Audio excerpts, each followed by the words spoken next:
But first... There is ample scientific evidence from leading scientists the world over to show that the Jewish religious humane method of slaughtering animals for food is no less painful to animals than any of the other legal methods used in the United Kingdom today. That's Shimon Cohen. He's the voice of kosher slaughter in the UK, and he's told me Denmark has insulted millions around the world by banning halal and kosher meat. He argues kosher slaughter is painless and humane and should never be banned across the 3 counties. Halal and kosher meat is widely available across beds, hearts and bucks, but in Denmark, politicians argue animal rights are more important than religion, and so it's been taken off the shelves. So let's have a look at the law in this country. Well, European regulations require animals across the UK, including here in the 3 counties, to be stunned before they're slaughtered. But they grant exemptions on religious grounds. Under the Muslim halal and Jewish kosher systems, animals blessed with a prayer and then are conscious as their esophagus, or in simple terms, their throat, is cut with a knife. Mohammed sells halal meat in Luton. About cruelty to animals, I'd say we got no choice, but we have to eat animals for our food. So to stun an animal is much worse than killing it by the knife, which is a sharp blade. It's much easier for the animal, less painful. Well, the British Veterinary Association disagree. Their official position is that halal and kosher slaughter does cause more pain than stunning. There are at least 3 welfare risks. One is the delay to unconsciousness with the ritual slaughter, and because of that delay it allows pain to be felt, and there is scientific evidence to support that. And aside from the pain, which was going to be my third point, is that animals slaughtered in this way also aspirate some of their own blood. We know that that happens to a high percentage, so if you can imagine what it's like perhaps to have some water go down the wrong way, if you like. There are 2 parts of the respiratory tract which are very sensitive to that, the glottis and carina, which is where the trachea enters the lungs. Well, when it's described like that, ritual slaughter sounds absolutely awful. Sean Wensley there from the BVA. We'll hear from their president very shortly, and I want to hear from you as well. Wherever you shop and wherever you eat across beds, hearts and bucks, there's a chance you'll eat meat that's had its throat cut without the animal being stunned. So this morning I want to hear your views. Would you like to see halal and kosher meat banned in the UK? Have your say on today's big phone-in. Call 08459 455 555. That's 08459 455 555. The JVS Show. BBC 3 Counties Radio. So here's how you can get in touch. You can give me a call on 08459 455 555. You can text me with your view, 81333. Start your text with 3CR. Texts are charged at standard network rate. Email jvsshow@bbc.co.uk. You'll find me on Twitter as well if you want to tweet me, twitter.com/JVS Show. So yesterday I spoke to Shimon Cohen. He speaks on behalf of the kosher food industry in the UK. I began by asking him what kosher food actually is. Kosher meat is the product of shechita. Shechita is the Jewish religious humane method of slaughtering animals for food. Right. And in what way does that differ from the standard meat production and slaughter that we have in this country? Well, the standard meat production, animals undergo a mechanical stunning process prior to the slaughter methods. These stunning processes include being shot with a captive bolt into the brain to crack the skull prior to the animal actually being slaughtered. Most pigs in this country are gassed, rendered insensible by being suffocated by gas. Most chickens in this country are rendered insensible by being held upside down into a bath of water through which there is an electric current. Now, the Jewish community can't entertain any of those methods. Many of them do inflict unnecessary pain on animals, and therefore we have a method of rendering animals insensible to pain without mechanical stunning. Our shechita method incorporates an effective and irreversible stun. It's a humane method and results in the immediate and irreversible cessation of consciousness. So what does it involve? It really involves a rapid, uninterrupted severance of all the vital major organs and vessels at the neck of the animal, this with a very sharp blade. This produces an instant drop in blood pressure in the brain, rendering the animal immediately unconscious. So, in effect, you're talking about slitting the animal's throat when they are not stunned before that actually occurs? Well, it's important to understand that, first of all animals in this country have their throats slit prior to dying. That's legal whether you're Jewish, Muslim, or anybody. There is no other way of legally slaughtering an animal for food without doing that. The difference is not the method of slaughter. The difference is that many animals in the conventional world are mechanically stunned with all of those methods, gassing, electrocuting, shooting, or other methods. So they're brain dead? They are brain dead. Yeah. Now, our method does that. It incorporates an effective and irreversible stun. But not instantly? Oh, yes, it does, indeed. It does instantly, because what it does is it draws the blade across the brain, the blood drops out of the brain fast, instantly, rendering the animal unconscious. But the British Veterinary Association has said that a large number of animals that are killed in this way will inhale their own blood, which makes them feel as if they're drowning before they die. I mean, that doesn't sound a very pleasant way of an animal meeting its maker. No, it doesn't. Absolutely, it doesn't. And the language chosen by the British Veterinary Association is simply chosen to inflame. It's ill-informed. It is not motivated. It is motivated by other concerns. There is ample scientific evidence from leading scientists the world over to show that the Jewish religious humane method of slaughtering animals for food is no less painful to animals than any of the other legal methods used in the United Kingdom today. But is it exactly the same as halal? There are differences between the Jewish method and the physical differences. Physical differences, yes. There are differences in the time it takes to be trained to be a slaughterman. There are many differences.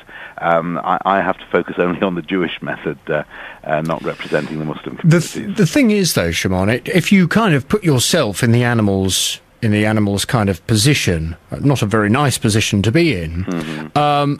But if any of us were given the chance of either having our throat slit with a very sharp knife, but being conscious at the moment that it occurs, or being instantly shot with something through the head so that we are in effect brain dead, we don't know anything about it when the slitting of the throat occurs, then most of us, I'm sure, would opt to be brain dead before somebody sliced our throat. Why is it any different with an animal? Well, first of all, the method that you're suggesting there, being shot in the skull, if I were to whack you over the head with a hammer, it would hurt you, and then you would fall unconscious. So there is no evidence to show that shooting the animal and cracking its brain, it does so painlessly. It will hurt the animal will bellow, and then it will fall unconscious. We don't do that. We think it's cruel. That's the first thing. The second thing is, this really isn't what people feel. It can't be down to what people feel. Because if you were to witness open heart surgery on TV, you would think that is bloody, awful, and painful. And you'd call for a ban because it's absolutely barbaric what those people are doing. Uninformed people can't make judgments just by looking at things. Watching an animal die is horrible. In whichever way you slaughter the animal, all those methods are horrible. It's not about what it looks like. It's about, is there sufficient scientific evidence to show that animals suffer pain? With the shechita method, there is no conclusive scientific evidence to show that those animals suffer pain. We believe that they are immediately rendered unconscious, and they are immediately rendered insensible to pain, because we believe, with significant scientific evidence, that the shechita method incorporates an effective and irreversible stun. But I presume the animal doesn't make a noise because it's had its throat. Its brain is dead. Instantly, brain is dead. But how can its brain be dead? Because surely it must take at least 5 seconds for the blood to run out of its brain. Far less than that. The blood doesn't run out of the brain. This is like tipping a bucket of water upside down. It's not gently spilling it. The brain, the blood pressure between neck and brain is so high that when you sever the carotid arteries and jugular veins with one action, the blood drops out of the brain. It's split second before it falls unconscious. The thing is, you're obviously talking about this from a religious perspective, but going back to the British Veterinary Association, I mean, they are purely interested in the welfare of animals, aren't they? Now, well, clearly not, actually, if I may interrupt, no? Because the European Food Standards Agency did a visit to the United Kingdom very recently, and it showed that the mechanical stunning methods of animals so approved by the British Veterinary Association, 4 out of 11 showed signs of life after the stunning. The stunning fails 4 out of 11 times. The failure rate, they said, for the captive bolt shot is over 6%, and that can be the equivalent of between 3 and 9 million cows, depending on the type of stunning. So I would think that if the British Veterinary Association was so concerned about animal welfare, they might actually address those issues rather than focus bizarrely, on 20,000 cows that are slaughtered by the Jewish community for food in the United Kingdom. Presumably, then, you feel that Denmark has got it completely wrong, where they've banned halal and kosher slaughter, because, as their ministers have argued, animal rights are more important than religion. Yes, that's exactly what I read. And the Minister of Agriculture believes that the rights of animals come before the rights of humans. Now, of course, religious freedoms cannot be unrestricted. But to deny Jewish and Muslim communities their rights with no supporting conclusive evidence shows something is wrong in Denmark. But I would like to believe that the Minister of Agriculture in Denmark is motivated only by his concern for animal welfare. Ultimately, though, I mean, a piece of meat is a piece of meat is a piece of meat. I wouldn't be able to tell the difference, would I, between a kosher chicken breast and a non-kosher chicken breast, or even a halal chicken breast. It all tastes like chicken. Yes. It's purely about the method of execution for that animal. Yes. So if it just comes down to us all eating the same, does it really matter if you, for example, were to eat a piece of chicken that was non-kosher? Well, yes, it matters very much, because I have a deep religious faith governed by a significant body of Jewish law that says that I can't do that. The only way in which Jews can eat meat is if it is to be slaughtered in the Jewish religious method. And explain why that is so important to you. Because Jewish faith is governed by religious law. We believe the Bible was given to Moses by God. We believe that those laws are divine, and that our entire code for 3,500 years or more is based on the Torah, which is the body of Jewish law. But as with any religion, if you go back far enough, you know that, for example, these texts were written before we had the ability to stun an animal, and perhaps things would have been different. Well, things may well have been different then, but the point that I'm making here is that today, in the 21st century, let's not talk about thousands of years ago, in the 21st century, there is no conclusive scientific evidence to show that the way in which we slaughter our animals for food is any less humane than any of the other methods. There is, in fact, a significant body of science that shows that our method is more humane. There's Shimon Cohen, who speaks for the kosher food industry in the UK. Very interesting. And I don't know if you feel the way that I felt after I'd spoken to Shimon, but I almost felt as if some of the previous opinions I may have held were kind of deflated. Is that how you feel, having listened to that? Or perhaps you are still very much against halal and kosher meat production, and you don't like the way that the animals are killed. Pick up that phone, come on and have your say. 08459 455 555. Let's get some reaction to what Shimon was saying from Robin Hargreaves, who's the president of the British Veterinary Association. Good morning to you, Robin. Good morning.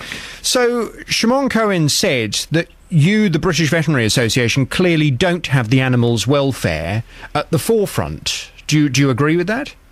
No, clearly not. And I wonder what he thinks we do have at the forefront of our minds. What I would like to correct, if I may, is at the beginning you said that the BVA has a position to call for the banning of Sakita and halal slaughter. We don't mention religion at all. We have a position where we want the banning of slaughter without stunning. Right, but of course that is a fundamental part of the kosher and the halal meat production. You can't have kosher or halal meat if the animal hasn't been stunned, I understand. That's probably true more with the Jewish community. I think in the Islamic community there are differences of opinion. But we treat this as an animal welfare issue. We don't. I mean, I don't want to get involved in the religious side of things if I can avoid it. It's something that we, as a scientific body, we try and look at this from a scientific perspective. There's a couple of things I would have to say that was mentioned in that interview, in that inferring that there was some kind of stun involved in this process, this non-stun slaughter process. There is some kind of stun. There is no stun. The animal is completely conscious and its throat is cut. And the suggestion that it's insensible instantaneously is patently nonsense. I mean, you know that and I know that. Well, hang on. I don't know that because I haven't been in an abattoir. I've not been in a slaughterhouse. I've not seen it, so I don't know. Well, the evidence that we've got with cattle is that it can be anything from a matter of seconds to up to 2 minutes before you could measurable pain sensations in the brain disappear, and that's been established. And what rather surprises me is that, you know, this has been established. It is the law in the whole of the EU. You know, the law is that animals have to be stunned before slaughter, and that's because greater minds than mine have considered this many times and have established that stunning prior to slaughter is the appropriate way to kill animals. But let me present you with the example that Shimon gave me. He said if he was to hit me over the head with a hammer, then it would really hurt until I fell unconscious, and the chances are I would feel a tremendous sense of pain as the hammer struck me over the head before I then lost my consciousness. That's what we do when we stun animals, isn't it? We fire a bolt through their brain. Yes, that's quite different to being hit over the head with a hammer. A captive bolt to the brain hits the brain in a millisecond, and the animal is rendered unconscious when that happens. I mean, it is instantaneous. It's as instantaneous as it can be. What you initially said was you would prefer to be shot through the head. Well, it's not a bullet, but a captive bolt is not like being hit on the head with a hammer. It hurts because the blow does not render you unconscious. If it rendered you unconscious as soon as it hit you, it wouldn't hurt. And you say that it absolutely does render the animal unconscious instantaneously, because the other thing Shimon talked about was the fact that the animal will bellow, as he described it. So that suggests to me that the animal lets out an almighty cry of pain as the stun gun goes into it. No, that's not true. I mean, if an animal may make a noise when it's unconscious, so it's not something that you could judge, but it certainly won't feel anything when that bolt goes through the front of its skull. That's the whole purpose of it. We have accepted across the whole of Europe that this is a good way of rendering an animal unconscious. And he also said that there are signs of life after stunning. Well, yes, there are. The animal is meant to be unconscious, not dead. And so that's what we aim to do, is to render the animal unconscious, insensible to pain. I mean, there's no other reason why we would want to do this. The fact is that listening to the way that Shimon talked about it, though, it sounded as if it was so simple. He said that the slaughterman is very well trained, he has a very sharp knife, and literally he knows what he's doing, so that the blood pressure loss to the brain is so immense with that one swipe to the throat that the animal loses its consciousness straight away. Are you saying that that's not true? Yes, absolutely. It isn't true. It will take a variable amount of time, and it takes a variable amount of time for different species, but it will be a variable amount of time, and during that time, then the animal is in a position where it can suffer, and that cannot be humane. Have you seen that, though? Have you been into a halal or a kosher slaughterhouse? I haven't been in a halal kosher slaughterhouse. We've tried to be invited in, and we weren't able to get in. But I think neither have most of the members of the public. But it doesn't preclude you looking at the evidence and drawing your own conclusions. But if we haven't seen it, you know, how can we possibly say that it's not true? I mean, yes, you're right. Because studies have been carried out to investigate this. Well, so it's been trialled. Oh yes, absolutely. I mean, the evidence that we have is that measures of brain activity have been taken when animals have had their throats cut, and we've been able to measure how long it takes before they're insensible to pain, and it varies, but there is a period of time. And if you stun an animal, there is no period of time. And also, when that animal is sensitive to pain, if it is then stunned after its throat has been cut, the measurements of pain sensation disappear instantly. So the stunning is the humane method because it stops the sensation of pain instantly, and cutting the throat simply doesn't do that. Now, people may say that, but it doesn't make it true. So anybody that tries to defend the kosher or the halal method of slaughter and says that it is not cruel to the animal, they're lying. Well, many people have been told this, and they've been misinformed. It isn't true. Repeating something that you've been told doesn't necessarily make it a lie. You've been told by somebody who you have faith in that it's true. You may well believe it, but the evidence suggests otherwise. Do you feel, though, that halal and kosher meat production and the slaughter without stunning, is that cruel? Yes, I do. Right. Okay. I do. And I think that so does a great many other people, and the evidence supports it. So would you like to see it banned in this country in the way that they have done in Denmark? What I would like to see is that we could persuade people that in this day and age we can move on into more humane methods that are now available. I'd prefer that everybody could come to agreement that this was no longer an appropriate way to kill animals. If that's not possible, then a ban may well be the only way that we can stop this practice. I would prefer everybody to be of one mind, to be honest. But as you've heard from Shimon. I mean, he says that the Danish politicians, they have offended millions of people around the world with this. There's certainly in no way he is speaking on behalf of the Jewish community. He says that many people are deeply offended by this. They're certainly not understanding of the decision. I don't think that the Danish politicians have any control over who they offend or who they don't offend. They make decisions on the basis of evidence, and they've made a welfare decision in this case to opt for a more humane method. And there are people who don't like it. What I would say is, we have a choice about what we eat, but our animals have no choice about the way they are treated under our care. And I would say that we would put animal welfare above other considerations. Okay, Robin, thank you very much. Robin Hargreaves, who's president of the British Veterinary Association. Let me bring Masood Khawaja, who's director of the organisation Halal Consultations, into the conversation. Good morning to you, Masood. Good morning to you. And also Tony Wardle, who's Associate Director at Viva. They campaign for a vegetarian and vegan world. Good morning to you, Tony. Morning. Masood, killing animals the halal way without stunning them is cruel, according to the British Veterinary Association. Well, as a matter of fact, this debate has been going on for a long, long time, and I think they are equating it to the animal welfare. My question to them is this, that have they woken up just now, simply because have they forgotten about 30 years ago in UK, they used to slaughter animal on cradle. One man used to hold the hind leg, the other used to hold the neck, as it were, and third one used to slaughter. It is the expediency of the machinery which has been brought into it, and then suddenly it became animal welfare, and everything else was... I'm sure you're absolutely right that, as with anything, things have improved, science has improved, the methods, the machinery has improved. So do you think the halal method of still killing animals when they are fully conscious at the time of killing them, is that now cruel? Is it time for the halal meat producers to move with the times as well? No, on the religious dictum, I would not say it is cruel at all, because what we have to see... Well, it is cruel if the animal suffers. No, let me please, say that to your listeners as well. I mean, the gentleman, was talking about that a captive bolt is so animal friendly as such that the animal goes into a sort of trance quickly. It does not feel the pain.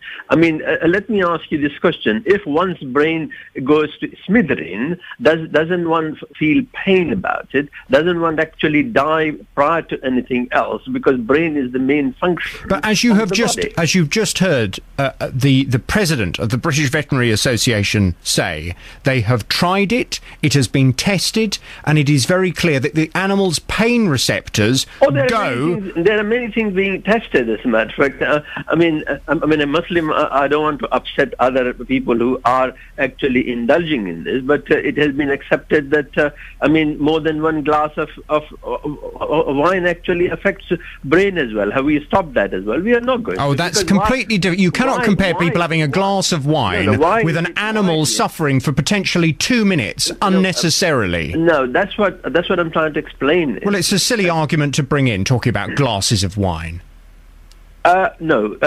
The reason I was saying that is really true, that as well is... Yes, but it has nothing to do... We're talking about cruelty to animals here, and unnecessary cruelty. No, please listen to what I'm saying, because if I'm given a chance to sort of explain it, this is one of the reasons. In Islam it says in there, just like in Jewish system, that the blade has to be so sharp that the one swipe would not actually hurt the animal. Well, let me just speak to Tony then, because, I know, Tony, ideally, you at Viva, you would rather we were all vegetarian. It's just not going to happen. But just respond to that point that Masood and indeed Shimon made earlier, that if you've got a very sharp knife, one swift swipe to the throat, the animal loses consciousness, instantly there is no suffering. Is that true? Well, it's clearly not true, and we've filmed it. We've filmed both halal and Jewish slaughter. Try and understand, how do you, with one swipe, cut the throat of an animal whose neck is thicker than our body? I'll tell you how you do it. You put it in a crush, you raise its chin with a chin lift, and then with a very long knife, you saw away at its throat. And we filmed it. A official Shakita Jewish slaughter, 17 backwards and forwards motions to get through the neck of a huge animal. And the shock on its face is just unbelievable. But really, that's an emotional argument, and science has done it all for us. The government's own Farm Animal Welfare Council has carried out 2 deep researches into this, and it is quite clear. In fact, it states very significant pain and distress is caused to animals who have their throats cut. And that's scientific research through the slaughterhouses of Britain. It's an appalling medieval practice, and I really can't believe that in the 21st century somebody's eternal salvation depends on cutting the throat of a terrified, completely innocent animal. I want to talk to both of you a little more, but we have to go to the news. Can I ask you both just to hang on for a couple of minutes and I shall come back to you? Sure. Sure, indeed. Yeah. Thank you very much indeed. We'll hear more from them. And, of course, if you're listening to this debate and if you want to join in, would you like to see halal and kosher meat banned in the UK? From what you've heard, what are your thoughts? 08459 455 555. We're having what is, I'm sure many of us who are animal lovers find a rather upsetting conversation this morning on the Big Phone In. But the reality is, particularly for those of us that eat meat, this is something that we should be aware of. We're talking about halal and kosher meat production, and I'm asking whether it should be banned in the UK. It has been banned in Denmark now. And according to the spokesperson for kosher food in the UK, banning halal and kosher meat, the Danish have insulted millions of people around the world. Well, what do you think? Would you like to see halal and kosher meat banned in the UK, or would that offend you? Pick up that phone. Come on and have your say on 08459 455 555 across bed. This is BBC Three Counties Radio. Yes, good morning if you've just tuned in. It's the JVS show. I'm Jonathan Vernon-Smith, and on this morning's Big Phone In, I'm asking, would you like to see halal and kosher meat banned in the UK? Denmark has banned meat that has been slaughtered in the Jewish and Muslim way. That's kosher and halal. Neither of these methods use stun guns before the animal has its neck cut. So the fact is, the animal, according to the animal rights protesters and those that are certainly from the British Veterinary Association who confirmed earlier, they say the animal is fully conscious at the time of its throat being slit, and as a result the animal suffers unnecessarily. Well, is it time that our government did what the Danish government has done? And that is to say, you know what, we need to put the rights of the animal's welfare above religious rights. Or do you agree with the spokesperson for kosher food in the UK, Shimon Cohen, who told me that banning halal and kosher meat, by doing that, Denmark has insulted millions of people around the world?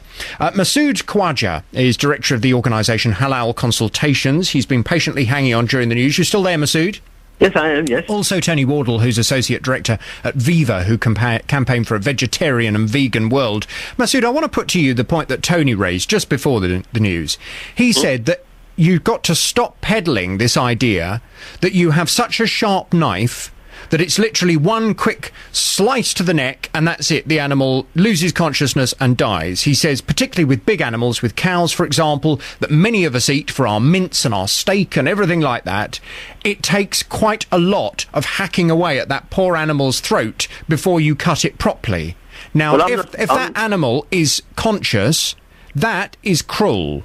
Well, I'm not privy to the slaughterhouse where they went, but the Islamic principle is there are 3 reasons that the slaughtering in Islam and in the Jewish sort of procedure Sahita is done.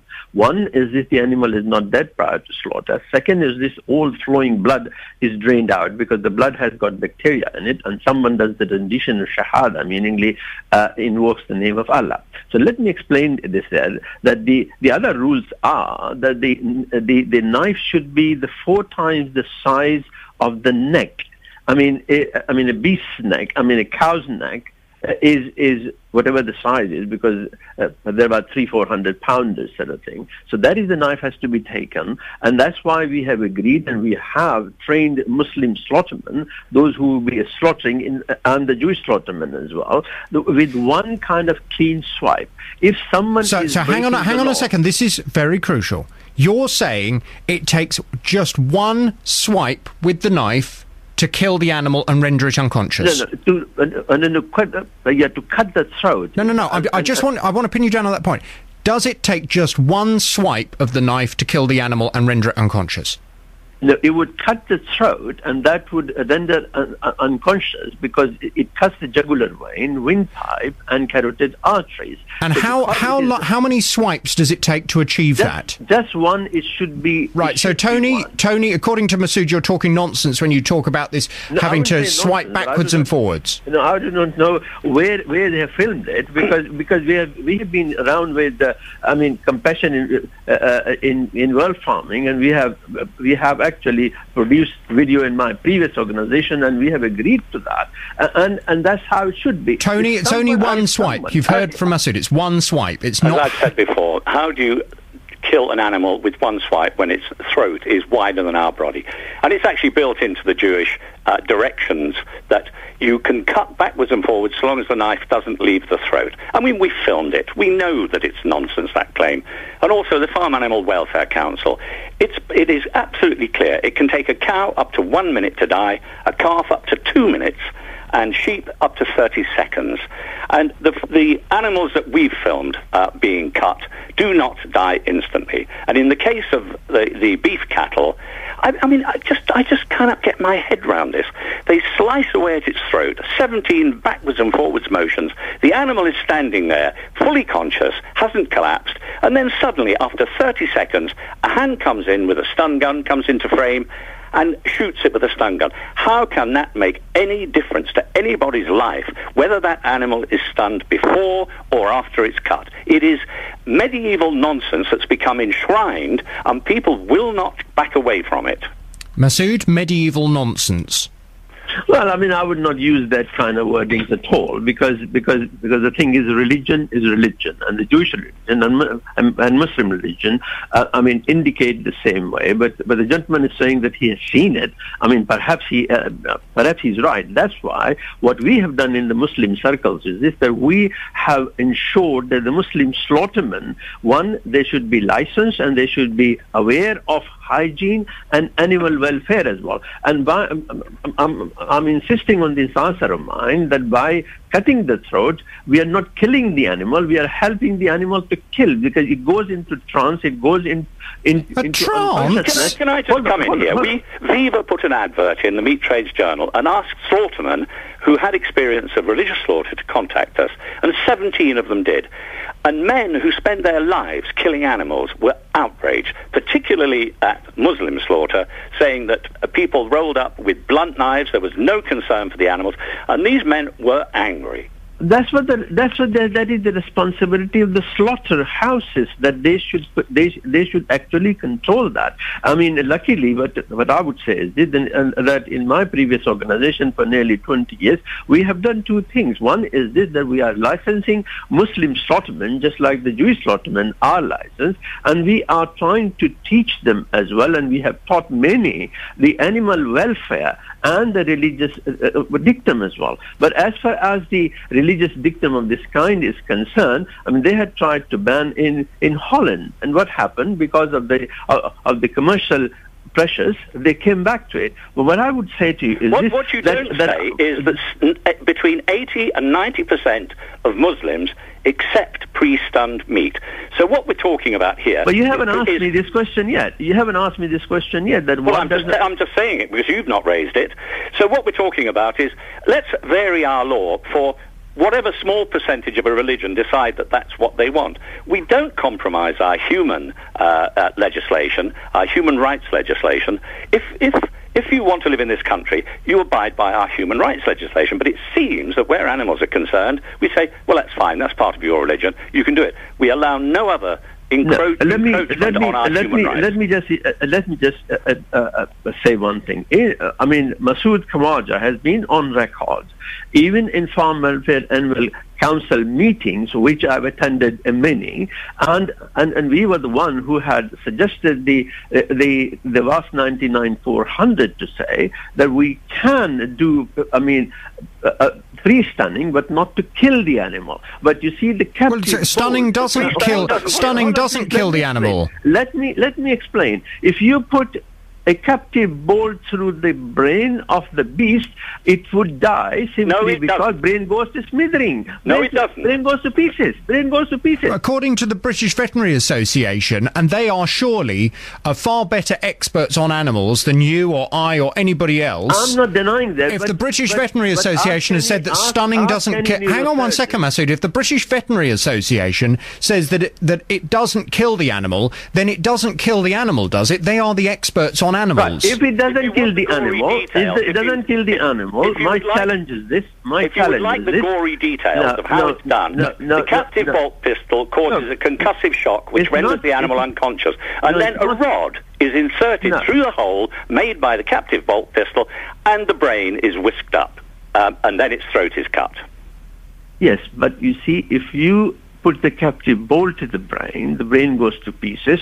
I challenge anyone to say if they can revive that animal. That's why I am saying, and I have been on record for saying... But why do you don't need to revive the animal if you're then going to slit its throat? Because the religious axiom in both Jewish and Muslim religion rules are that the animal is alive at the time of slaughter. So if it dies prior to slaughter, prior to cutting the throat, then it cannot be used. Masood Antony, stay where you are. Let me bring Darren in Bedford in. Darren, good morning. I understand you phoned in because you've worked in an abattoir for many years. I'd previously worked for about 3 years in an abattoir with the kosher boys, and what they're not telling you is that under 50% of what they kill goes through as kosher. They can kill up to 100 cattle and only accept 50 of them because they've died in the right way. Plus, they only take the forequarter. They don't take the hind because it's classed as dirty. Just explain, Darren, what that actually means. You say they kill 100, but they'll only use 40. What does that mean? It hasn't died correctly because they've got the metre-long knife that they slit the throat. If it's not done in one clean movement and all the veins and all that are cut through correctly, they reject it. It's no good. So the general public are eating kosher meat without actually knowing it. He's absolutely right, and the government has refused to label this meat, and it should do. So you're saying that those cows that the kosher slaughtermen say, no, I'm sorry, we've not killed this in the kosher way. It's also not just that. It hasn't died. It hasn't died in the kosher way. If they find an abscess or a growth or anything in the abdomen, then they will declare it trefa as dirty, and it's passed on. And it goes into the general population's meat supply. Fine. So everybody else would then eat that animal. Yes. Yes. But can you just confirm, Darren, having been in an abattoir and having presumably you've killed animals? I haven't. No. I worked in a separate part of the line. Have you just turned a radio on, Darren? No, I'm in an alleyway, sorry. I'm just out in the street. I see, okay. You've seen it happening, though, have you? Oh, I've watched it, yeah. I've watched it happen, yeah. So tell me, as someone who has been there and has presumably seen both, you say you've seen the kosher way of killing an animal and the non-kosher way. Yeah. Is it true that killing an animal the kosher way, in your experience, the animal suffers? 6 and 2 freeze because the nerves just go mad on the animal. So you can't really tell whether it's conscious or aware of what's going on. What do you mean, the nerves? Its nervous system. They start kicking and throwing themselves about. It's not a very nice sight. Well, that sounds absolutely horrible. Well, they've walked into a frame. It literally lifts their neck up, so they're looking up as high as they possibly can. And then they bless it, and then swoosh with one swipe action, they cut the throat, and then it rolls out onto the floor. And they shackle it up by one back leg as they're kicking and throwing around. But the fact that the animal is kicking and throwing around sounds as if the animal is suffering at that point. Well, people could put that down to the nervous system. I couldn't tell. I wouldn't say either way. But when an animal is pre-stunned, is it more calm? Yeah, obviously, yeah, they roll out onto the floor and they don't kick about as much. That's when they're bolted between the eyes. As much? As much, definitely. Okay, all right. They're not saying nothing about that they only use the forequarter with the lambs. The lambs is done exactly the same way, but they only have the forequarter and breast. They do not touch the saddles on the rear or the hind at all. Did you find it upsetting, or do you get kind of used to it? Because I'm just finding the whole conversation deeply upsetting this morning.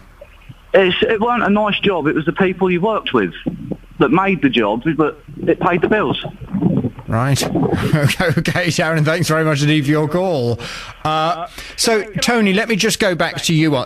There's a real echo coming down somebody's line now. Tony, let me just put that point to you. Even when the animal is stunned through the head, the animal still kind of writhes around. I find this, for me, a rather bizarre debate, because I think that all slaughter is obscene, because highly evolved sentient animals that don't want to die are going to complain.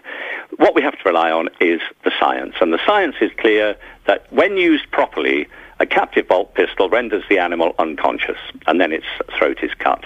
And really, what you see is neither here nor there. It's what the science tells us. And on the question of people being offended, I can assure the Jewish lobby that there are tens of millions of people who are outraged that this barbaric practice still... Why are you focusing just on the Jewish religion? I've noticed several times now you've only talked about the Jewish community. Because up to 90% of Muslims accept pre-stunned meat. That's why, because it is a religion that isn't quite so hidebound in its requirements for slaughter. And I suppose also because we have the footage of animals, large steers being slaughtered, is so upsetting. I've been looking at this footage on and off for over 12 years, and it still makes me want to vomit when I look at it. And I think that's why, because it is particularly offensive and horrible with large animals who do not die willingly and don't want to die. And on the question of offence, like I say, millions of people across the world are outraged by this. Okay. And actually, Viva conducted a Maury public poll to see what the public's opinion was. OK, well, we're going to conduct our own poll now. Thank you very much indeed. There's Masood Khawaja, who's the director of the organisation Halal Consultations, and Tony Wardle, who's associate director at Viva. I'm very interested to know that point that Tony just made, the fact that 90% of Muslims are now prepared to eat meat that has been pre-stunned, so the animal is unconscious when it's killed. Is that true? Any of my Muslim listeners this morning, is that true? Are you happy? Would you be happier, having heard what you've just heard, to eat animals that were unconscious when they were killed? 08459 455 555. Across beds, hearts and bucks. This is Jonathan Vernon-Smith. BBC Three Counties Radio. Yes, and this morning on the Big Phone, we're talking about the fact that Denmark has banned halal and kosher meat production. If you are only just tuning into the radio now and you're not sure what the difference really is, the main difference is, apart from the fact that obviously various blessings are made over the animal, the main difference and the main objection that many people have around the world to halal and kosher meat production is that the animal is fully conscious when it is killed. The standard meat production in this country and in most of Europe is that the animal must be stunned first, so the animal must be in effect brain dead before you then kill it. Well, do you think that that is what should be the case, and we should stop allowing halal and kosher meat slaughter in this country? Or would that be, as the spokesperson for kosher food in the UK said, very insulting to millions of people around the world? 08459 455 555. David's in Harlington. Hello, David. Hello. Hi, what would you like to say, David? Well, going back now, I suppose it's about 50 years ago, I used to work for a company in Luton that we used to collect the cow hides and sheep skins for processing from all the slaughterhouses within sort of 100-mile radius of Luton. And regularly, when you went to Windmill Road in Luton, there used to be a slaughterhouse there years ago. They used to have this guy come in about once a fortnight and do the meat for the halal. And there was about 6 slaughtermen in there, and literally every time he come in, they used to hold the head slaughterman down, because believe me, if he'd have got his way, he'd have knifed the bloke, let alone, killing the cattle that way. Why? Why were they hostile to the man that came in and... Well, because they reckon it was so cruel, and I'm going back 50 years ago, and they couldn't stand watching him, because they used to chain the animal up by its back legs on a conveyor, and he used to just come along and slit its throat, and it's jumping and gurgling all about, before it dies. Where their way, where they shoot them with a bolt, they're out in seconds, and that's it, finished with. I've never been in a slaughterhouse, and I don't want to go in a slaughterhouse. I would find it deeply, deeply upsetting. I really would, and that makes me a terrible hypocrite because I'm a meat eater. I'm well aware of that, but it's just me being honest. I just wouldn't want to see it. I would find it desperately, desperately upsetting. However, I would like to think that the slaughter men and women in this country take great pride in what they do, and they try to do it with a kind of level of compassion towards the animal. In your experience, is that the case, or am I misguided? I think that the slaughter people just don't like it. Our people don't like the way they kill them. No, but do they take pride in the way that they kill them under, typical standard slaughter processes in this country? All I can say. I've of all the slaughtering I've ever seen when I've gone in slaughterhouse, I've never seen anyone, like that, being nasty, and I think they killed them properly, and that was it. So based on your experience, you feel that those that worked in the industry felt that the halal method of killing animals was more cruel? Oh, without a doubt, yeah. OK. All right, David, thank you very much indeed for calling in this morning. Jenny's in Bedford. Hello, Jenny. Hello, Jonathan. Hello, what are your thoughts then? Would you like to see halal and kosher meat banned in the UK? I would certainly like to see it. I've been a proponent of that for many, many years, and I can't bear the thought, and I think that I don't think that we would be hurting people from different faiths if they don't want to live here. This is our country. The way we do things should... But hang on, Jenny. There are lots of Muslims and Jews who have been born and bred in this country, and it's every bit their country as much as your country. Well, I'm sorry, but the laws should be that OK, well, you might want the law changed in this country, but you can't turn it into if you don't want to live here, you should go and live somewhere else where they do accept that. Many people who eat halal and kosher food are born and bred in this country, and this is their country. Well, they shouldn't have to move abroad, should they? Well, I don't know about that, but I applaud Denmark. I absolutely applaud Denmark, and I think it's so, so cruel. And actually, I have written to David Cameron about this subject. But also, we don't know what meat we're buying. In the supermarket, they do not label it. And I've begged David Cameron to make that a law, that meat is labelled, because I do not want to eat meat like that. So therefore, I will not buy meat from the supermarket that told me that they source their meat from those abattoirs, because then they can sell it to everybody and they don't have to worry about it. Jenny, thank you very much for your call. I'm really interested to hear from any of my Jewish or Muslim listeners.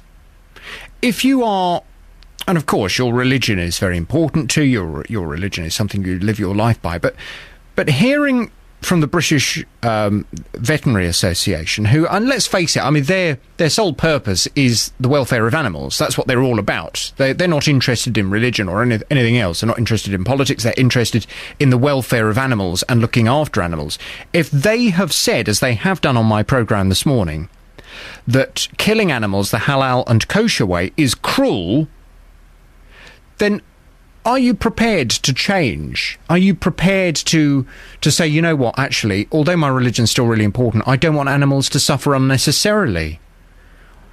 I wouldn't want to eat that lamb or that beef if I knew the poor animal had taken 2 minutes to die and had really suffered at the end of its life. 08459 455 555. Or perhaps you think that people who aren't Muslim or Jewish, they just don't get it. They don't understand how important it is to you. Caris is in Strictly. Hello, Caris. Hi, Jonathan. Hello. What would you like to say, Caris?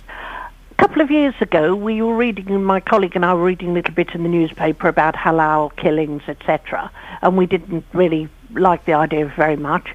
So we set about... I won't name the supermarket. No, please. But we set about trying to find out whether one of the big supermarket chains used halal meat or not, or how their beef, sheep, etc., was slaughtered. Yeah. It took us quite a long while, 2 or 3 days, of really doing a Jonathan, and we finally got to the bottom of it, and they admitted, not in writing, that most of their meat on the shelves is halal slaughtered because it's easier than, because their customers are obviously multi-religious, multi-everything. It was easier to make sure it was halal slaughtered, so it pleased everybody. So, presumably you feel that's wrong? Absolutely, we should know. And it should be labelled. Well, should we know, or should we just ban halal and kosher meat production like they have done in Denmark? Well, I would love to see that, but I can't see that happening in our country because our governments are too spineless. Okay, thank you, Caris. Christine, hello to you. Hello there, Jonathan. Good morning. What would you like to say, Christine? Well, I think that every meat eater should have to visit a slaughterhouse just to see where their meat comes from and how how cruel it is. You're right in many regards. It makes those of us, and I know I'm getting some texts from people, and I totally understand this. I'm getting some texts from people saying, "Oh my word, I've had to turn your programme off this morning. It's so upsetting." I understand that. I find it upsetting as well. I'm an animal lover, and the thought of any animal suffering at the end of its life is deeply awful. And it does make me a terrible hypocrite. I wouldn't want to go and see what happens in a slaughterhouse. I just wouldn't want to do it. You have to visit it because then it might change your mind. I've lived a vegetarian diet for many, many years. I have the most wonderful diet. But if we all become vegetarians, we won't survive. Why not? Because we need animals. No. What to eat? And let's face it, if it wasn't for meat eaters, then none of the cows and the lambs and the chickens in the world, none of them would survive. They'd be alive in the first place because there'd be no need for them. I mean, why would farmers bother wasting all their money raising cows if we didn't eat them? They wouldn't. Well, they wouldn't, but personally, if I didn't see them, it wouldn't upset me because I know the end result for those poor animals, and it really... But if it's quick and if it's relatively painless for the animal... You cannot... No one can guarantee that, and I just think that the slaughtermen don't always have the interest of that animal at heart when they're killing it. OK, Christine, thank you very much. 08459 455 555. I'll take many more of your calls in the next hour. I know lots of you still wanting to have your say on this. Would you like to see halal and kosher meat banned in the UK? In the next hour of my programme, we'll discuss whether or not it's boring being a stay-at-home mum, but my top story today, Denmark has banned halal and kosher meat production. Would you like to see the same thing happen in this country? Keep those calls coming through on 08459 455 555. This is the JVS Show. Thank you, Jane. Good morning. Welcome to the JVS Show. I'm Jonathan Vernon-Smith. Coming up at 11 today, I'll be tackling your consumer problems. You can email me now, if you so wish, jvsshow@bbc.co.uk. If you're going to email me with a consumer problem, though, please, please, please, make sure you put your telephone number at the end of the email. Before then, in this hour of my show, I want your views on the halal and kosher meat that's legally for sale across beds, hearts and bucks. Denmark has banned kosher and halal meat because ministers agree that animal rights must come before religion. European regulations require animals across the UK, including here in the 3 counties, to be stunned before they're slaughtered. But they grant exemptions on religious grounds. Under the halal and kosher system, animals are fully conscious as their esophagus is cut. Well, in the last hour of my programme, we heard the debate from all sides, but I really want to hear your thoughts on this. I know, it's an upsetting conversation to have, but it's a reality. It's going on every single day, and we can shy away from it. We can pretend it's not happening, but it is happening, and I'm sure you have an opinion one way or the other. Keep those views coming through. Would you like to see halal and kosher meat banned in the UK? You can call me now on 08459 455 555. You can text me 81. Would you like to see halal and kosher meat banned in the UK? Let's get some reaction to this story today from Stephen Evans, who's from the National Secular Society. Hello to you, Stephen. Hi, good morning, Jonathan. Would you like to see halal and kosher meat banned? Absolutely, yes, we would support a ban. The scientific consensus is very clear that slaughter without pre-stunning causes completely avoidable pain and distress to animals at the time of the slaughter. And that's why the practice of slaughtering the animal without first rendering them unconscious is actually prohibited in all European membership states.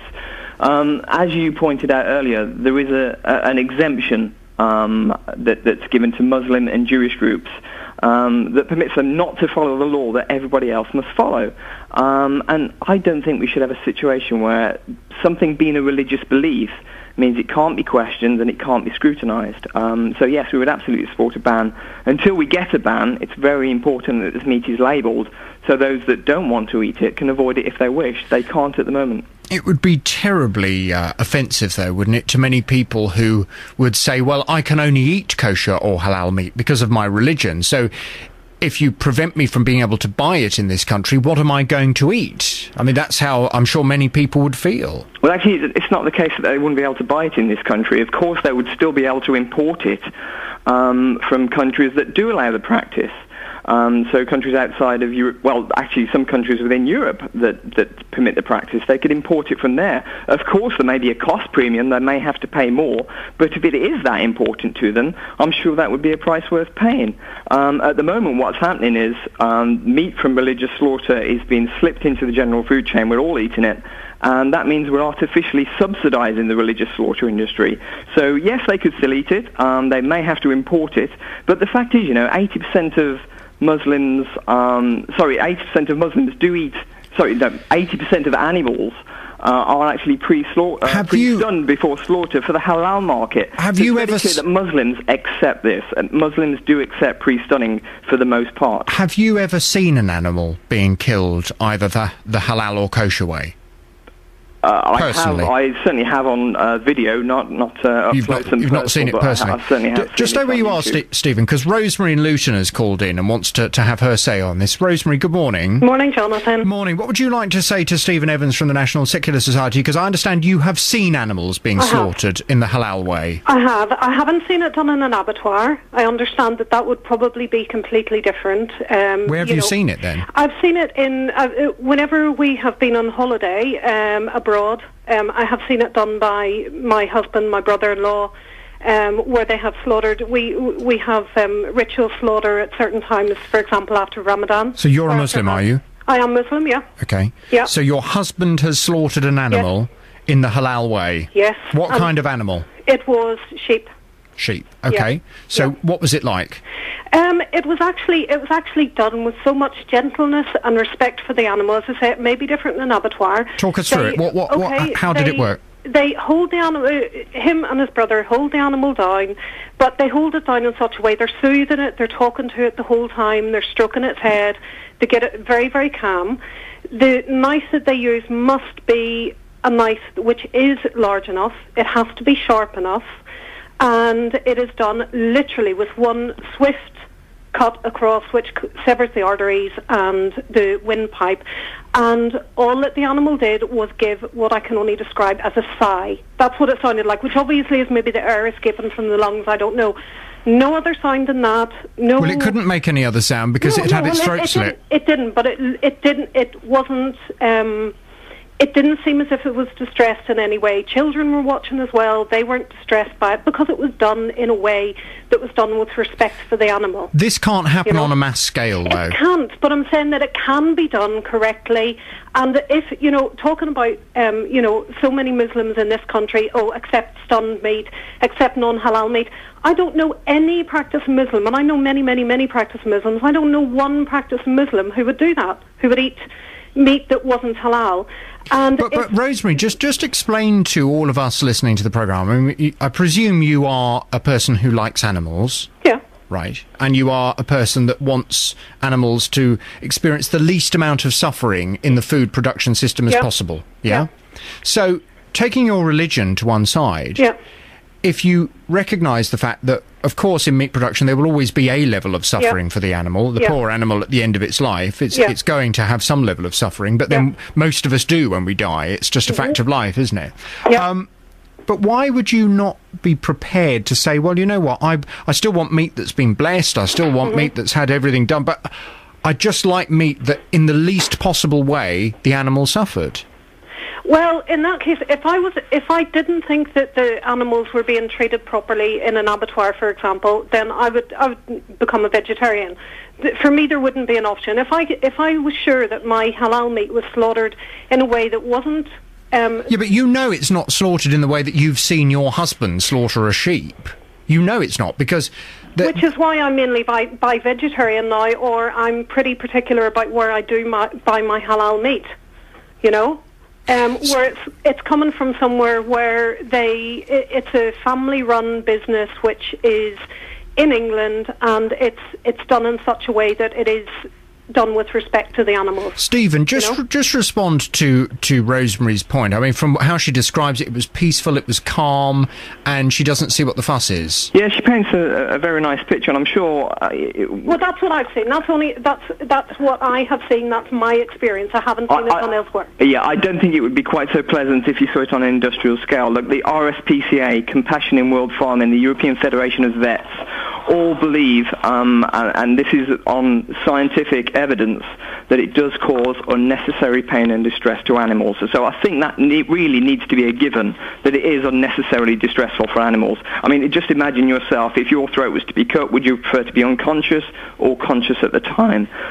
So I think that is beyond argument, really. The only argument is, should we, for the sake of not offending religious sensitivities, allow this to happen? Now, as a secularist, I don't believe in exemptions for religious groups, the laws that other people must follow. Cockfighting was a very strong tradition at one time, as was fox hunting more recently. Supporters of those weren't able to play the religion card and get a free pass. Rosemary, so I don't see why supporters of religious slaughter should be able to play that religion card and be exempt from laws that everyone else must follow. Rosemary, how would you feel if our government did do what the Danish government have done and banned it? I would become a vegetarian. You know, obviously I wouldn't like it because it would give us more restrictions on what we can eat. But you know, first and foremost, I believe that what happens to the animal is very, very important. And if it was banned, I'm not going to. You know, there's not a lot that I could do. I just wouldn't eat meat in this country. I'm not going to eat non-halal meat. Rosemary, actually, it's a really important point to stress that 80% of animals are stunned before slaughter for the halal meat industry. So just because something says it's halal, that means it's been blessed. It doesn't mean that it wasn't stunned before slaughter. Kosher is the bigger issue, but 80% of meat that you eat is actually pre-stunned. So you probably are already eating pre-stunned meat. Okay, whenever it comes with certification to say that it has been definitely not pre-stunned before slaughter. Does that change anything, or are they lying? I would imagine if it says it was definitely 100% non-pre-stunned, then that should obviously be what it says. I can't believe, though, that you'd actively seek out that assurance, Rosemary. No, well, for me... most Muslims really don't mind. No, it just seems so odd. It seems like, look at the back of the packet. Yeah, hang on. I definitely want to eat this chicken, but only if I know that the chicken was fully conscious when it had its poor little throat slit. I mean, it just seems such a bizarre thing to do. If it's not, the thing. My uncle was a cattle farmer in Northern Ireland. Okay, now he used to go with his animals whenever they were being slaughtered. He used to go and he used to stay there and make sure that they were slaughtered correctly. And he found it extremely distressing and said that it was very, very distressing for the animals as well. So I think a lot of it is in the method in which it is done. If it is done correctly, the same with a lot of things in Islam which people have misconceptions about. If it is done correctly with the interest of the animal at heart, then it's done properly and it's done well. If it's not, then, I just have to go with what I can...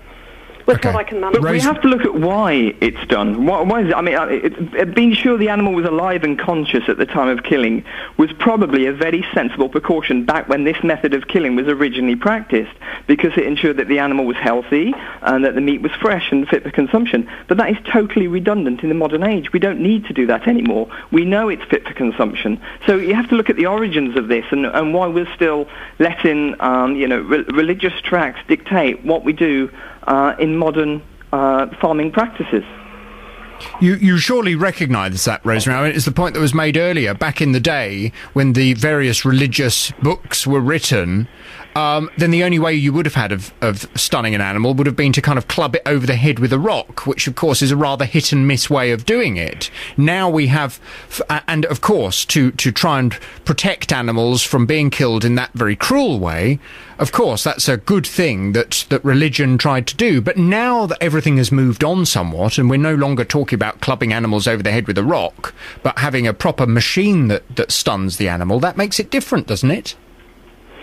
I honestly don't know. I haven't thought about that side of the argument, but all I can say is that I will continue to eat halal meat. Rosemary, I will continue to try and source it from... Stay where you are. Okay. Stay where you are, because I know we're getting a lot of calls that are coming through, and a lot of calls who want to speak to you. Okay. And if you're Stephen Evans from the National Secular Society, thank you very much indeed for your time. If you want to respond to Rosemary, who is a Muslim who says she wouldn't want to eat meat that wasn't halal, 08459 455 555. That's my telephone number. Let me speak to Patricia, who's in Stevenage. Hi, Patricia. Hello, Jonathan. Hello. You're through to myself and Rosemary. What would you like to say? I've been listening, and I'm absolutely appalled that I've actually been eating meat that may be halal, because I'm dead against animal suffering, and I'm dead against the way they're killed for both halal and kosher. I'm really... they're talking about, offending Muslim people in Denmark by having a ban. But what about me and all the people like me who are offended at having to eat meat that has been killed where the animal may have been suffering? You know, that really bothers me. That really does bother me now. Do you understand that, Rosemary? That Patricia feels offended herself as a non-Muslim, non-Jew, and she does not want to eat halal or kosher food, and yet she probably is. Yeah, I can completely understand that. So they need to be asking questions of the meat supplier to find out in what way it was slaughtered. Mm. You know, no, I shouldn't. I disagree totally. We have a law that says that it has to be that animals should not suffer, that they have to be stunned. That is the law. We are changing our law for the sake of various religions, and whatever the sake is, it doesn't matter what we're changing it for. We should not be changing it if it's stopping animal suffering, and that's my whole point. It's kind of, yours is a negative argument to the suffering of animals, and I don't understand that. And I don't want to eat meat where an animal has suffered in its death. But Rosemary's experience of halal is not suffering. But that's not the experience of science, and I believe the scientist before I believe the religious man. I'm sorry. OK, stay where you are, both of you. Let me bring Mohammed in Milton Keynes in. Good morning to you, Mohammed. Hello, good morning. Hi, what are your thoughts on this, Mohammed? First of all, let me start by saying that as a Muslim, I don't mind eating non-halal food. It is just my personal preference. However... You don't mind eating non-halal meat? No, I do eat... Is that in the same way that I know some Jews who'll eat bacon sandwiches? It is, well, basically, it's just some, sheikhs have views that you can eat meats of Christians and some other religions, which is fine. So I just, if you would like to call it, I'm not quite strict on that. It's just for me eating meat at the end of the day. Okay. However, what I wanted to say is that I think any human would not expect to see an animal suffering, and I'm one of them. And I think the whole, the central point to this argument is that the animal should not be suffering the pain when it's being killed. And actually, as far as I know, according to the Muslim rules, if you sedate the animal before you kill it and then you cut its throat, it's still considered halal, as far as I know. And that's why I wish if you bring actually someone who's expert in explaining the rules about what would make halal meat halal. Rosemary, how does it make you feel as a Muslim that Mohammed is prepared to eat food that isn't halal? All I can say is that is his choice, but it wouldn't be my choice. Jonathan, I'm sorry, but I do have to go. That's absolutely fine. Thank you very much indeed for your call, Patricia. Thank you, Mohammed. And thank you for everyone that's been calling. And let's get back to your calls. Anne's in Luton. Hello, Anne. Hello. Hi, what would you like to say, Anne? My point really is that I don't want to eat halal meat, and my point is that I need to feel sure that I have the choice in that, because I'm not sure that meat is correctly labelled. I mean, if, for example, you go to a local wholesalers in Luton and buy a big tray of chicken breasts, on the back of it is a little sign which I asked what it meant and was told it meant that it was halal slaughtered. So most of the chicken is like that. Now, if you go into a supermarket, you have one little section that's halal and the rest of it says nothing. So also I buy my meat from a northern farmer who suggested that possibly 3/4 of lamb and sheep are slaughtered halal. Now, what I really object to is me not having the choice. I don't want to eat halal, and I want to have the choice. And I understand that a Northern MP, about 18 months ago, was trying to introduce a bill into Parliament about meat being correctly labelled, and apparently it failed on a technicality, so it didn't get anywhere. So this is the point. We need to know what we're eating, and I suspect that the halal method has slipped into the slaughtering generally, and that we are just unaware of that. So I need to know what I'm eating. I think you're very right, and actually I think many people listening to the programme who will be going down to their supermarkets and they'll be picking up chicken breasts, lamb chops, packs of mince, many people will just presume that unless it says clearly on it that it is halal or kosher, that it will be non-halal or kosher, and actually that has been proven to not be the case. Most of the supermarkets, they do mix up the halal and the non-halal on the shelf. Certainly for if they are just selling it to a kind of mainstream client, not a client that actually wants to go for a specific kind of meat because of religious purposes. So I think you're very right, and I think we absolutely do need labelling. Would you therefore not go as far as to say that it should be banned in this country, like the Danish have done? I find that rather difficult because, of course, there are people who, as much as I choose not to eat that, there'll be people who choose that they want to eat it. But then it could be imported for them. Yes, and I heard the previous caller from the Secular Society say that, and I hadn't thought of that. Yes, that could be a way forward.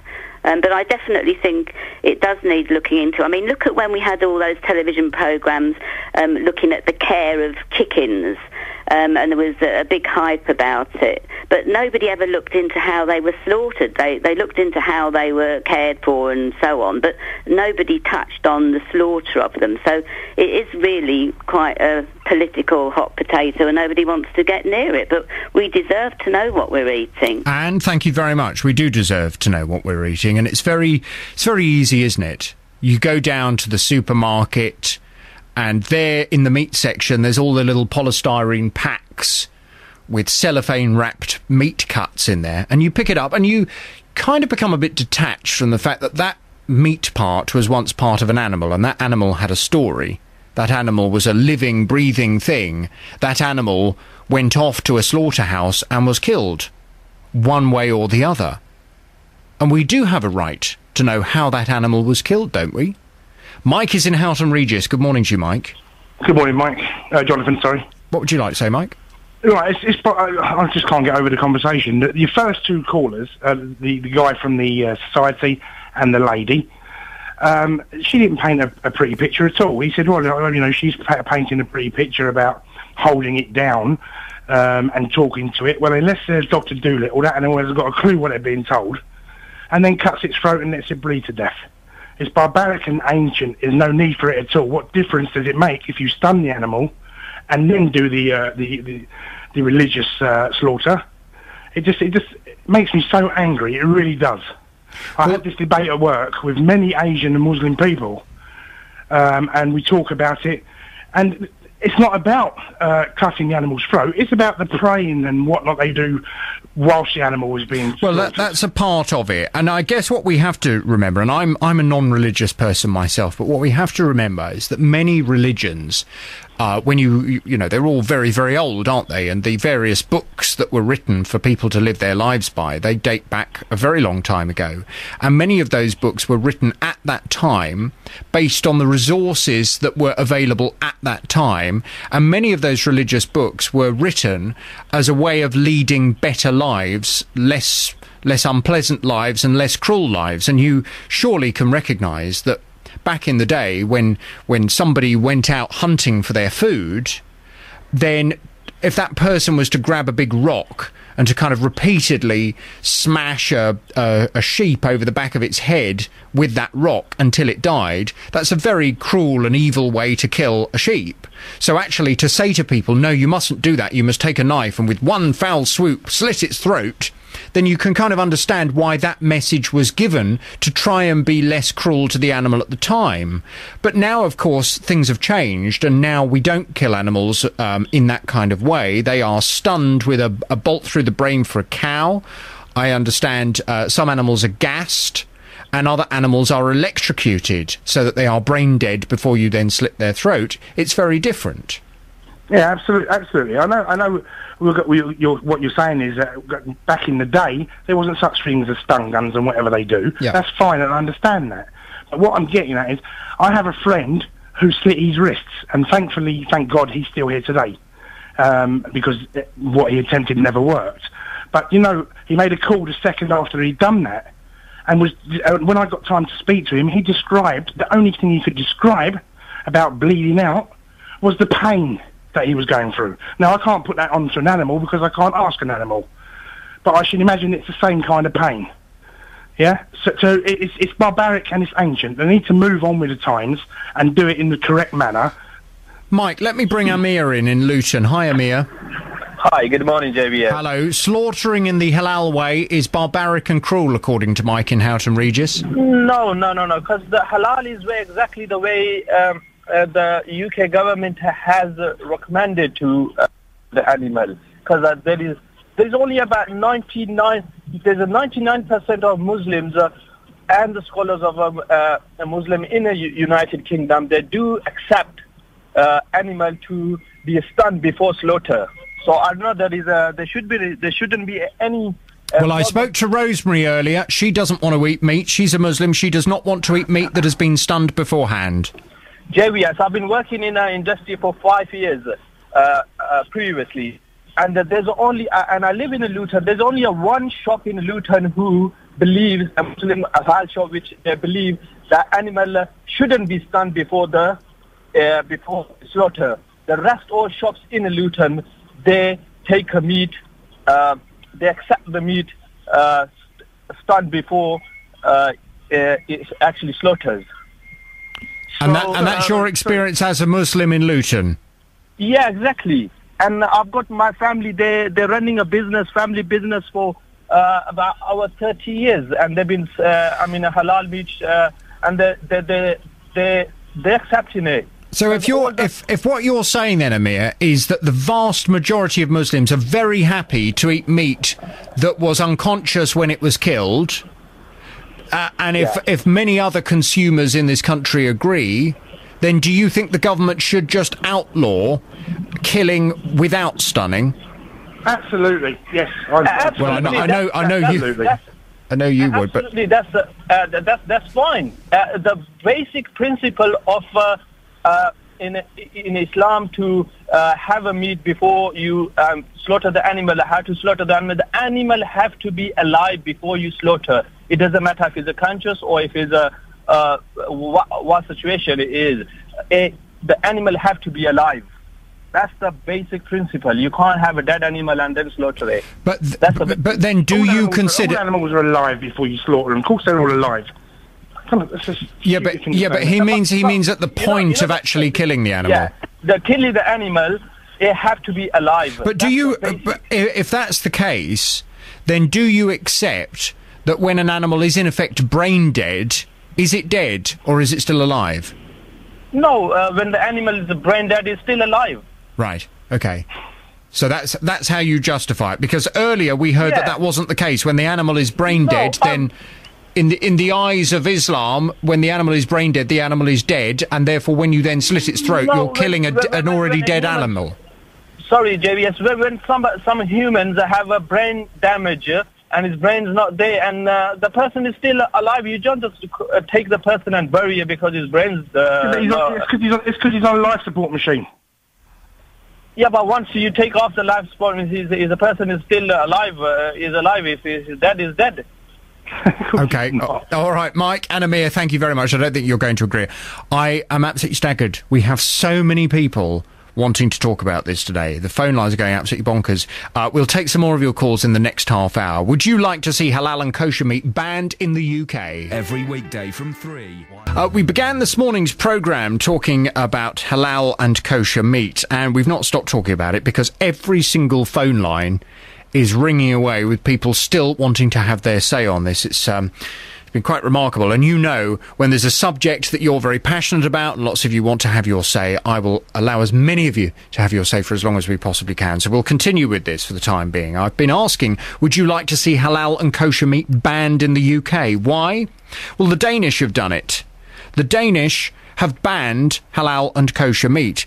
And the spokesperson for kosher food in the UK has told me that by banning halal and kosher meat, Denmark has insulted millions of people around the world. He argues that kosher slaughter is painless and humane and should not be banned across the 3 counties. Well, halal and kosher meat is widely available across beds, hearts and bucks. But in Denmark, politicians argue that animal rights are more important than religion, so it's been taken off the shelves.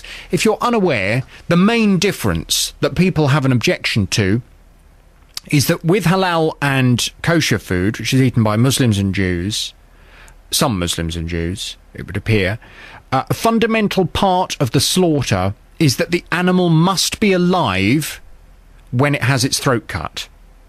So in other words, the animal is fully conscious when they slice into its throat. The standard UK way of doing it, and indeed the standard European way of slaughtering an animal for meat production, is that the animal is in effect brain dead when you kill them. They are unconscious at that time. So based on that, would you like to see halal and kosher meat banned in the UK, or do you think it would be very offensive to many, many people here? Gary is in Bedford. Hello, Gary. Oh, hello there. Hi, Jonathan. What are your thoughts on this, Gary? We've had one guy on there saying that we should import kosher meat, ban it in this country and import it. I just think that would drive it underground. Yeah, and I guess there's also the argument that if the meat is imported, then you really don't have any kind of control over how that meat has been cared for, how the animal's been cared for, and how the end process is taken, whereas at least you would hope that slaughterhouses in the UK are periodically checked to make sure that they're doing things properly. Precisely. I mean, a human being tortured in this country or Syria is a human being tortured, you know, so, and that goes for an animal as well, doesn't it? If it's being mistreated here or there.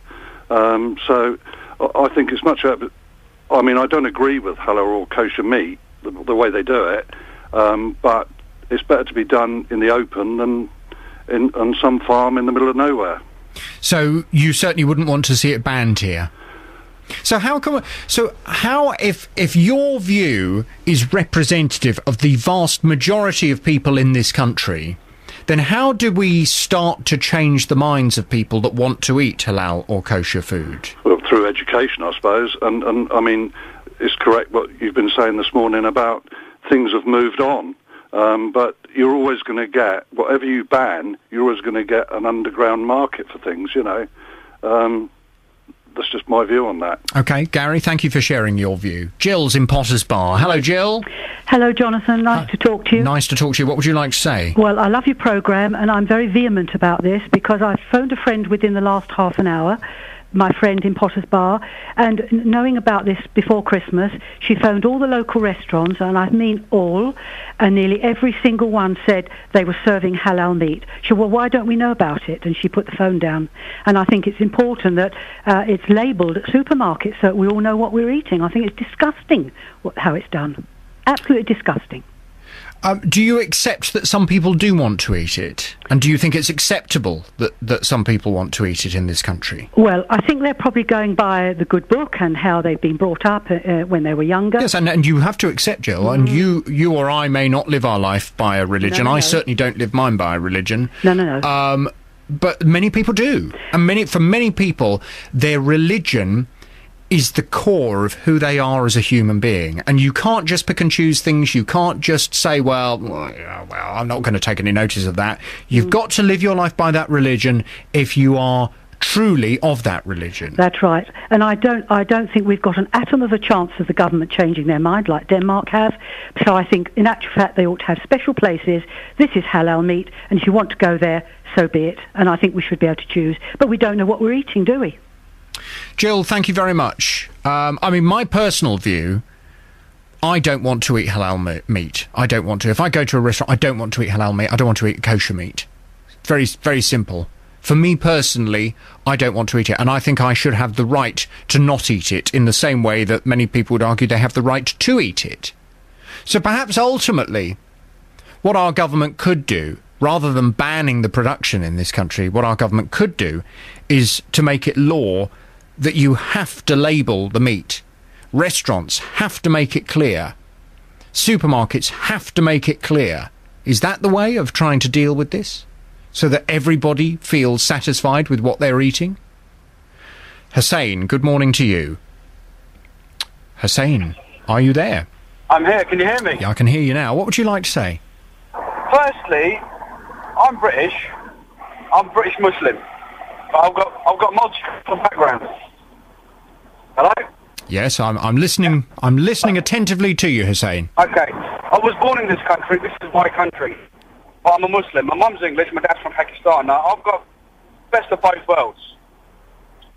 Now, how I see halal meat should be slaughtered, it should be slaughtered in the proper way. I.e., the knife has to be extremely sharp. There's a proper procedure for doing it. The animal has to be calm. The person who's going to slaughter the, whatever it is, whatever cattle you're slaughtering, chicken, sheep, cow, that also has to be relaxed. Now, if it's not relaxed and it's not done properly, then the animal is going to jump up around. It's going to be in pain, which then is not halal meat. It's not done in the proper way. Now, okay. Slaughterhouses around the UK and around the world, I eat halal meat wherever I can get it from. I.e., if it's from halal superstores or if it's from any other superstore which brands it halal. When it's being stunned, as long as the animal is still alive, then it's fine. Before it dies and you slaughter it, it's fine. There's nothing wrong with it. Fine. So you're happy to eat meat that has been stunned before it has its throat cut? Of course I am. I've been doing it since I was born. Right. So the other Muslims that you know, are they of the same opinion? Do they... Exactly the same. Okay, that's interesting, because I don't know if you heard Rosemary earlier, Hussein, but Rosemary said she absolutely would not want to eat meat as a Muslim. She would not want to eat meat that had been stunned beforehand. Well, that's her personal preference. I mean, there's a lot of Muslims in the world. I mean, I'm a certain Muslim that has certain beliefs that the rest of the Muslims in the world don't. Should her personal preference, though, override the UK law, which is that all animals have to be pre-stunned before they are killed? No, I mean, obviously, I mean, in Islam, it teaches you about animal cruelty as well. We don't agree with it. Okay, so if the UK government, if David Cameron turned round today and said, right, the government is going to change the law, we are now going to make it illegal for any slaughterhouse to kill an animal that has been not stunned first. We will make it illegal for that to take place. Would you be fine with that? Would you think, yeah, that's good, and Muslims can get behind that, or would you find that? Do you think that would upset a lot of people? It's gonna upset certain Muslims. Majority of the Muslims in this world, we believe that as long as the animal is alive, if it's stunned but not killed before it's slaughtered, then it's fine. And as far as you're concerned, stunning, which ultimately stunning is being brain dead. Well, yeah, brain dead to a certain extent, not completely brain dead. It's going to kill it. Well, it is brain dead because apparently, and I'm sorry to have to go over the details of it earlier, but they, with a cow, for example, a bolt will be shot into the animal's brain and its brain will be mashed up. But there's that. I mean, if it gets to the point where it's actually killed the animal before it's slaughtered, then no. As long as the animal is still alive, it's breathing. But Hussein, we're talking about seconds of difference. You know, so I don't believe that with the pre-stunning, there is pre-stunning of the animal, and then they kind of sit around, have a cup of tea and a coffee, and then they decide to sleep. This all happens, you can imagine, it's like a conveyor belt, it's like a factory, and this all happens within seconds. So the animal, even if the animal has kind of biologically died, then it's only been dead for a second or two before it has its throat slit. Does that really make any difference? It does, but then it's not halal. Then it's not being slaughtered. But then is that ridiculous? Is that particular rule in halal ridiculous? No. Why not? From a logical, take your religion out of it. From a logical point of view, is it not ridiculous? That's the trouble. Is I can't take the religion out of it. Why not? I can't, because that's my belief. That's my religion. Yeah, but that's what you've been told, but you sound like an intelligent bloke, Hussein. Surely you can look at this, take your religion out of it, and see that a second's difference, if the cow has had its brain mashed to pieces or whatever, and in effect it is dead, it stopped breathing, and then a second later you cut its throat, what difference is that going to make? You can stun an animal, right? You can stun it without mashing the brain. There are ways of doing it. You can stun it without mashing the brain. Like what? You can stun it without putting a bolt straight through into the brain. I mean, but Hussein, you've just got to explain to me. I know your religion is important to you, and all people who have religions, their religion is very important to them. But you must also be able to look at things from a logical point of view and from a biological point of view. We do that. We do. Majority of them do that. Yeah, that's right. Okay, so we do. I do. So surely you recognise that the whole basis of the halal rule being that you can only eat meat that has been killed with the slice to the neck. It was, if you trace it back far enough, it was to prevent people eating already dead animals that they might then become very ill from. Because, that's right. That's one of the reasons. But then what we're talking about, we're going back to the days where people would find an animal that was dead at the side of the road, might have died of a disease, take it home, cut its throat, and then eat it and become very ill. We're not talking about that now. So if you take the basis of the religion out of it and take it for what it was meant at the time, then surely you recognise that it no longer holds water today. No, because I mean the way it's slaughtered, the reason why it's slaughtered in a certain way is to drain all the blood from every part of the body. Yes. Which everybody knows the blood is the one that carries the disease. And that rule was created to prevent people getting ill many years ago. That's right, but we was taught that. We was taught that when Islam but sometimes, you know, but sometimes people are taught things, and actually as we get older and we start to think for ourselves, we think, well, perhaps I have to take that in a different context. But that is still valuable today. And JVS, you don't know a cow could have the foot and mouth at an early stage. You don't know that until it's properly checked up. That's what.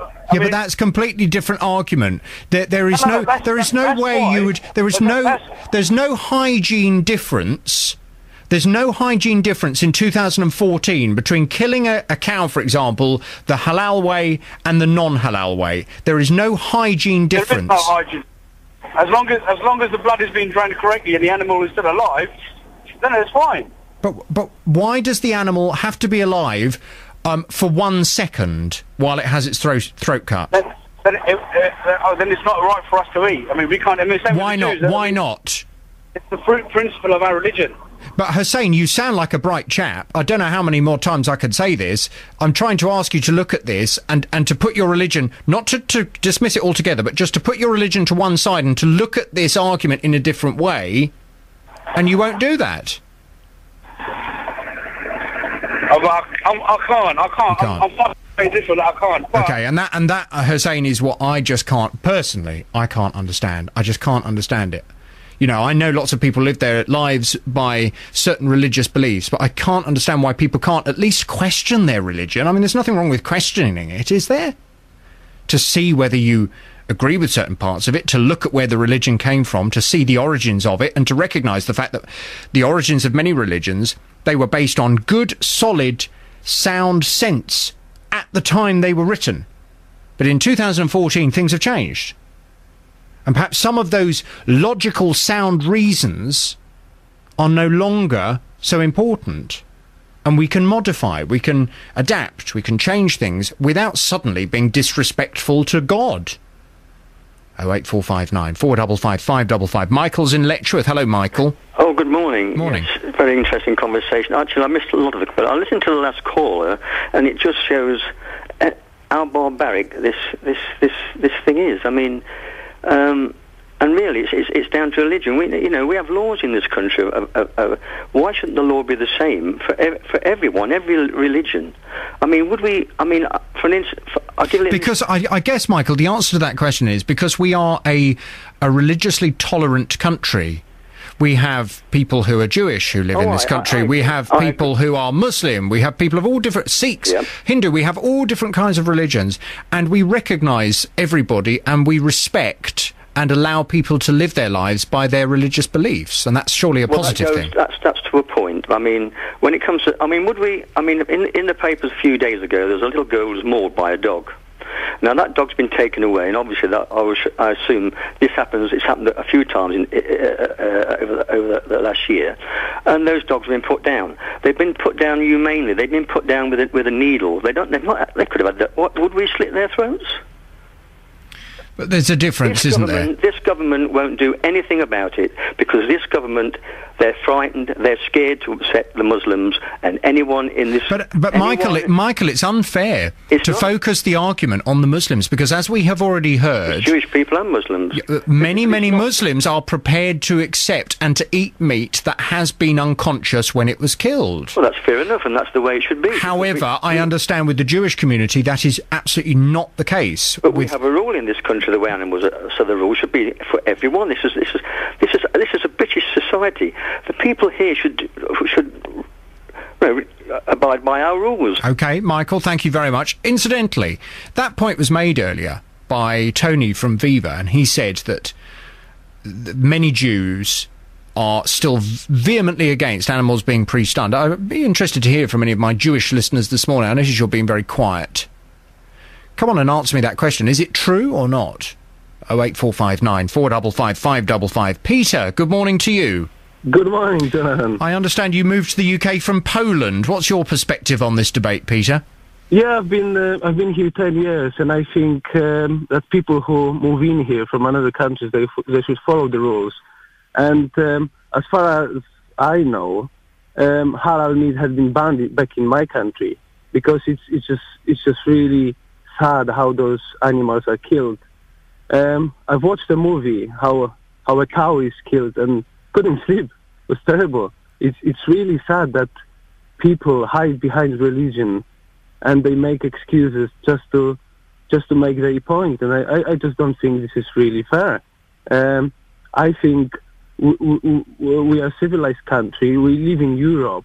We should, follow the rules and try to obey them. I mean, you can't just come here and say that's because. But you say you can't just come here. I mean, I understand, Peter. You've moved to the UK fairly recently, in the last few years or so. But there are many people who are born and bred in this country. Their parents lived in this country who are Jewish, for example, and they like to live their lives the kosher way. They like to eat kosher food. You can't say to people, well, you can't come to this country and change our laws. I mean, but these are people that have lived in this country, and this is their country as well. You are right. Yeah. So don't we have to just be a little bit respectful and to understand that different people have different beliefs? Or do you think we should just look at it from the animal rights perspective and say, look, if the animal experts say it's cruel, then it's cruel, and that should override religion? I think that's the point. I think it's very important everybody is happy, but I think this halal meat is just so cruel. I mean, it's really sad. If anybody watches a movie, how an animal is killed this way, it's honestly sad. I mean... and when you say you've seen a movie, this was an animal killed in a halal way or a kosher way? Yeah, it was halal way. And what did you find particularly upsetting? You say you couldn't sleep that night after watching it. How they killed the cow. They put it in this special, like a clamp, and they just slit its throat, and the cow was in so much pain, and how do you know the cow was in pain? Because I could hear the voice was on. He was trying to make a noise, but because it had the throat slit, it couldn't make any noise, and you could see all the blood going and seeping through. And the cow was in pain for, I don't know, maybe a minute. It was just crazy. Peter, thank you very much indeed. John is in Buckinghamshire. Hello, John. Hiya. Hello, what would you like to say, John? Okay, so I've actually done this whole slaughter thing, and there's a couple of misconceptions here. The use of the bolt is used to actually assassinate or to kill the cow, and it's done in an enclosure. The stunning is done when we look at sheep and pigs, okay? When you stun an animal, it's not brain dead at all. Okay, it will wake up again if you don't get it back up. What you do is you stun it, which is basically you knocks it up to a sleep. You put a chain around its leg, you hoist it up above a bath, and then when you cut its throat, it usually comes back and wakes up if you've not stunned it long enough. Now, the thing is, I think there's room for both here, because just as you were saying that the religious people should adapt, or some of them should adapt their dogma. Which one could have a sympathy for, but they actually have a specific thing that says no, we cannot be rewritten. But there is a slaughterhouse in the UK that has found a way. I saw them interviewed where they kind of combine the two. They do the two simultaneously, and it is possible to do the two simultaneously. I would rather see it done here, under our rules and under our supervision. Because we do know that people will just go and get it somewhere else, and they'll get it. So what is it designed to do? This law, our law is designed to protect animals, to have them treated in a humane way. Now you can look at that law and you can say, oh yes, well, this was invented for hygiene. Well, so was not eating prawns and pig, because they couldn't be refrigerated, and that was so those foods are safe to eat now because of refrigeration. They were not at the time, and they would give you gut rot, and that's really where this has come from. But they're not going to adapt to their religion. But what we can do is we can have a version of halal that is of halal slaughter that is compatible with our law. And by the way, our law is there. Our law doesn't have an exception for halal.